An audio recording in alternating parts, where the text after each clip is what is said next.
श्रीनगर में पार्टी मुख्यालय में नेशनल कॉन्फ्रेंस ने जश्न मनाया है। राज्यसभा में जीत का जश्न मनाया गया। राज्यसभा की 3 सीटों पर नेशनल कॉन्फ्रेंस ने जीत हासिल की। जम्मू के पार्टी दफ्तर में सत शर्मा का जोरदार स्वागत हुआ है। एयरपोर्ट से दफ्तर तक निकाला गया रोड शो। क्रॉस वोटिंग के सवाल पर सत शर्मा का बयान आया सामने। कहा, उमर अब्दुल्ला से पूछे कि उनके 41 से 60 कैसे हुए। राज्यसभा चुनाव जीतने के बाद बीजेपी उम्मीदवार सत शर्मा श्रीनगर के लाल चौक पहुंचे हैं, जहां पर एक्स पर उन्होंने तस्वीरें साझा की है। जम्मू और कश्मीर के deputy chief minister Surinder Choudhary ने बीजेपी पर तीखा हमला बोला है। कश्मीर की चौथी राज्यसभा सीट जीतने पर वोट चोरी और हॉर्स ट्रेडिंग के लिए आरोप लगाए। राज्यसभा चुनाव में क्रॉस वोटिंग पर सीएम का बड़ा बयान आया सामने। कहा, आखिरी वक्त में हमें कुछ लोगों ने धोखा दिया। सज्जाद लोन पर बोले उमर अब्दुल्ला। कहा, सज्जाद लोन बीजेपी के खिलाफ वोट नहीं देना चाहते थे, इसलिए वोटिंग में हिस्सा नहीं लिया। सीएम उमर अब्दुल्ला ने कहा कि हमारा एक भी वोट इधर उधर नहीं गया। जिन्होंने बीजेपी को वोट दिया वो खुद सामने आए। राज्यसभा चुनाव को लेकर सत शर्मा का बयान आया सामने। कहा, 4 विधायकों ने सुनी अंतरात्मा की आवाज, कल 40 भी सुनेंगे। सज्जाद लोन ने लगाया सीएम पर गंभीर आरोप। बोले, नेशनल कॉन्फ्रेंस का बीजेपी के साथ मैच फिक्स। उमर अब्दुल्ला पर सज्जाद लोन ने तंज कसा। बोले कि बीजेपी की गोद में बैठे उमर अब्दुल्ला।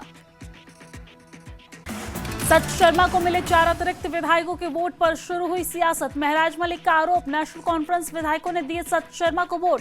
सज्जाद लोन का भी एनसी पर हमला। सीएम उमर ने एक्स पर लिखा, हमारे विधायकों ने नहीं की क्रॉस वोटिंग।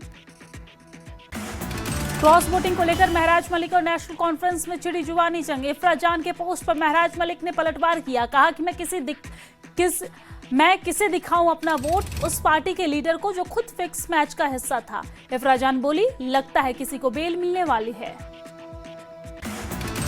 जम्मू और कश्मीर पीपुल्स कॉन्फ्रेंस के senior vice president Abdul Gani Vakil ने नेशनल कॉन्फ्रेंस और बीजेपी की कड़ी आलोचना की है। चुनावों में उनके बीच पूरी साजिश और फिक्स्ड मैच होने का आरोप लगाया। राज्यसभा की चौथी सीट पर जीते बीजेपी के जम्मू कश्मीर अध्यक्ष सत शर्मा की जीत पर भी जमकर जश्न मनाया गया। श्रीनगर पार्टी मुख्यालय में हुआ अभिनंदन। सत शर्मा को मिले 32 वोट। एनसी ने राज्यसभा की 4 सीटों में से 3 पर जीत हासिल की है। बीजेपी ने 1 सीट पर मारी बाजी। एनसी के चौधरी मोहम्मद रमजान, सज्जाद किचलू और शम्मी ओबरॉय ने जीत हासिल की है। एनसी कार्यालय में जीत का जश्न मनाया गया। बीजेपी के सत शर्मा ने राज्यसभा की सीट जीती है। पार्टी कार्यकर्ताओं ने जीत की खुशी में रैली निकाली। राज्यसभा चुनाव में हुई क्रॉस वोटिंग। बीजेपी ने 4 अतिरिक्त वोट किए हासिल। बीजेपी के विधायकों की संख्या में 28 और वोट मिले हैं 32। उप मुख्यमंत्री सुरिंदर चौधरी ने राज्यसभा चुनाव में क्रॉस वोटिंग को लेकर बयान दिए। बोले कि जिन लोगों ने क्रॉस वोटिंग की है उन्होंने अपना जमीर बेच दिया है, उनका जनता हिसाब करेगी। सीएम के सलाहकार नासिर असलम वानी का राज्यसभा में नतीजों को लेकर बयान। बोले कि कुछ वोट सीक्रेट बैलेट में थे, उनका पता लगाएंगे और हमारे तो सारे वोट एनसी को ही गए हैं।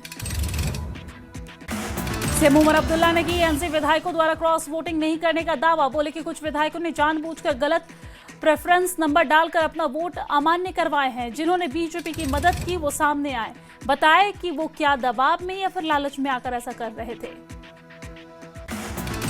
राज्यसभा चुनाव के नतीजों पर सुनील शर्मा ने व्यक्त की संतोष। वंशवाद की राजनीति की आलोचना की। बोले कि कड़ी प्रतिस्पर्धा के बावजूद भाजपा ने 1 सीट हासिल की। सुनील शर्मा ने मुख्यमंत्री उमर अब्दुल्ला के ट्वीट का जवाब दिया है। बोले कि निर्दलीय उम्मीदवारों ने परिवार केंद्रित दलों की नापाक राजनीति को समझ लिया है। हमने वंशवाद की राजनीति को खत्म करने का संकल्प लिया है। एनसी नवनिर्वाचित सांसद सज्जाद किचलू ने फारूक अब्दुल्ला और उमर अब्दुल्ला का आभार जताया। बोले कि अपने रब का शुक्रिया अदा करता हूं, किश्तवाड़ सहित पूरे जम्मू कश्मीर के लोगों को धन्यवाद देना चाहता हूं। एनसी नवनिर्वाचित सांसद शम्मी ओबरॉय ने सबका आभार जताया। बोले कि हम संसद जाएंगे और जम्मू कश्मीर की मुश्किलों को हल करने की कोशिश करेंगे। लोगों के लिए जो कर सकता हूं वो जरूर करूंगा। एनसी नवनिर्वाचित सांसद चौधरी रमजान ने पीडीपी और कांग्रेस का आभार जताया। बोले कि हम इनके शुक्रगुजार हैं। ये एनसी और फारूक साहब और उमर साहब की जीत हुई है। इसमें साबित हो गया है कि 2019 में किया गया वो गलत था। राज्यसभा चुनाव के नवनिर्वाचित सांसद सत शर्मा ने अपनी जीत का श्रेय प्रधानमंत्री नरेंद्र मोदी को दिया। बोले कि देश के पीएम का सबका साथ सबका विकास के मूल मंत्र के साथ काम कर रहे हैं और उसी दिशा में आगे भी काम करूंगा। केंद्रीय राज्य मंत्री जितेंद्र सिंह ने सत शर्मा को जीत की बधाई दी। बोले कि राज्यसभा के चुनाव में निर्णायक सफलता प्राप्त करने पर सत शर्मा को हार्दिक बधाई। मुझे विश्वास है कि उनके माध्यम से जम्मू कश्मीर की जनता की संसद में आवाज बुलंद होगी। जम्मू कश्मीर वक्फ बोर्ड के अध्यक्ष द्रक्षा अंद्राबी ने सत शर्मा की जीत को बताया ऐतिहासिक। बोले कि हम एक समुदाय की राजनीति नहीं करते, हम सभी को साथ लेकर चलने वाली पार्टी हैं। जेकेपीसी अध्यक्ष सज्जाद गनी लोन ने राज्यसभा चुनाव परिणामों को लेकर करारा जवाब दिया। कहा कि फिक्स मैच और बोले कि बीजेपी ने चौथी सीट जीत ली है जैसा पहले से तय था। आरोप लगाया कि नेशनल कॉन्फ्रेंस ने तीसरे उम्मीदवार के लिए जरूरत से ज्यादा वोट डालकर मैच फिक्सिंग की। एलओपी सुनील शर्मा का बयान आया सामने। बोले कि पीडीपी एनसी परिवार शासन जारी रखना चाहते हैं। कांग्रेस अब्दुल्ला परिवार की कठपुतली है। राज्यसभा चुनाव में भाजपा विजयी हुई है। भाजपा महासचिव तरुण चुग ने श्रीनगर में शेरे दुग्गर प्रेमनाथ डोगरा की जयंती पर श्रद्धांजलि दी है और इस दौरान भाजपा कश्मीर ने उनके योगदान को याद किया। तेजस्वी यादव को मुख्यमंत्री उम्मीदवार घोषित करने पर तरुण चुग ने कहा है कि उनका परिवार भ्रष्टाचार और जंगल राज का प्रतीक रहा है। बिहार ऐसे नेताओं को स्वीकार नहीं करेगा। लेह पहुंचा न्यायिक जांच दल। कल से शुरू होगी लेह घटना की जांच। पुंछ में पहली बार लड़कियों के अंतर 17 आयु वर्ग यूटी स्तर क्रिकेट मुकाबले का उद्घाटन हुआ। सशस्त्र सीमा बल काउंटर इमरजेंसी पोस्ट सोती ने साइबर सुरक्षा कार्यशाला का आयोजन किया है। भारी मात्रा में लोगों ने इसमें हिस्सा लिया। मीरू गुरेज सब डिवीजन में सड़क से उतरी गाड़ी को इंडियन आर्मी ने सुरक्षित बाहर निकाला है। मुश्किल हालातों के बावजूद जवानों ने ऑपरेशन करके इन्हें बाहर निकाला। पुंछ में पुलिस ने नशा विरोधी जागरूकता रैली का आयोजन किया है। बड़ी संख्या में स्कूल के विद्यार्थियों ने रैली में हिस्सा लिया।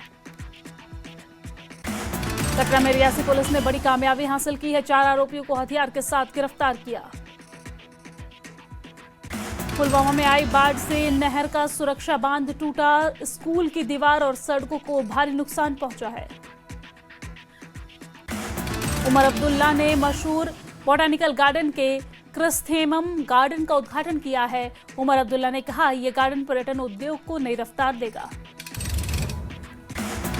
Jammu Kashmir board of secondary education का बड़ा ऐलान। सत्र में बदलाव के चलते जेके बोस का बड़ा फैसला। छात्रों का सिलेबस 15% तक कम किया गया। जम्मू कश्मीर में 3 नवंबर से होगी 10वीं की परीक्षा। 100 नंबर में से 85 नंबर की परीक्षा देनी होगी। 50 नंबर के पेपर में 43 नंबर का अटेम्प्ट जरूरी है। जम्मू कश्मीर में ड्रग के खिलाफ न्यायपालिका ने एक अहम फैसला लिया है। ड्रग में शामिल आरोपी को 11 साल जेल की सजा सुनाई गई और साथ ही साथ 1 लाख रुपए का जुर्माना भी लगाया गया। प्रधानमंत्री नरेंद्र मोदी ने रोजगार मेले में 51,000 से अधिक युवाओं को नियुक्ति पत्र बांटे। कहा यह सिर्फ सरकारी नौकरी नहीं, राष्ट्र सेवा का अवसर है। प्रधानमंत्री नरेंद्र मोदी ने कहा कि युवाओं का सशक्तिकरण हमारी प्राथमिकता है। ईमानदारी और सेवा भाव से भविष्य के भारत के निर्माण में योगदान दे। श्रीनगर में अमर सिंह कॉलेज में आयोजित हुआ एनईपी कॉन्क्लेव और इस दौरान एनजी कॉन्क्लेव में बोले उपराज्यपाल मनोज सिन्हा कि जम्मू कश्मीर पहला यूटी जहां पर एनईपी लागू हुआ। एलजी मनोज सिन्हा ने कहा शिक्षकों को सशक्त और मजबूत बनाने की जरूरत है। जम्मू कश्मीर में शिक्षा व्यवस्था में हुए सुधार की जरूरत है और उच्च शिक्षा के साथ स्कूली शिक्षा में भी बदलाव हुए हैं। पुलवामा के तोंगाहारा में बाढ़ से नहर का टूटा बांध स्कूल और रिहायशी इलाकों को काफी नुकसान पहुंचा है।